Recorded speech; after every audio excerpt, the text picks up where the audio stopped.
Do you think there's going to be a new class of student who doesn't necessarily go down the traditional 4-year degree school, but can bring something to the market that is fundamentally a different shift and therefore bring something to companies when they join that we're not even aware of yet? I think one of the things that we're so afraid of the AI term, and I think there's been a lot of negative talk around AI. We're so afraid of it that we're not willing to embrace the components that can work for us. And I think this next generation has zero fear. I mean, their life has been, like I said, they've been in digital transformation their entire life. You got 2-year olds who want to work on an iPhone now better than I do. And so all their life, they're used to digital, they're used to change, they're used to how things operate at a rapid pace. They're used to, as bad as social media is, there are also some good traits that come out of that, that's teaching kids some things that they can utilize in the workforce. I think once we as leaders get over the fear monger of what AI can't do and start tapping into what it can do, I think we'll start to see a fundamental shift into how we approach AI and how we allow the next generation, or these AI experts or students or whatever you want to call them,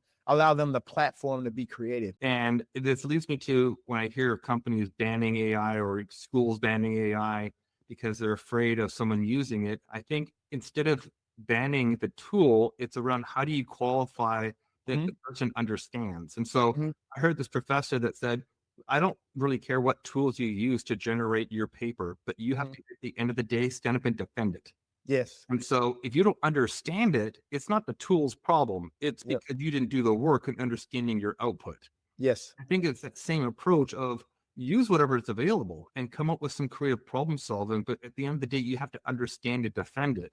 And I Yes. think that's where you're going to be able to bring together generations because someone who understands the nuances and someone who takes a different approach can now partner up together and bring a unique way of thinking Yep. that fundamentally shift the business. And so I think there's this desire for almost a mentor a mentee type of a relationship again, where maybe it needs to be structured differently than in the Mhm. previous model. And the teacher saying, "Hey, I don't care if you use a calculator, but you got to show your work," right? So it's the same. So we're not new to this concept of like, "Hey, I don't care if you use a device to get the answer, but you still got to show me how you got the answer, right? Got to be able to articulate how did I come to that answer."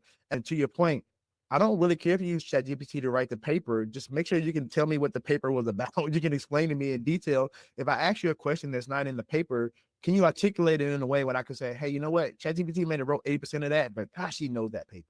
I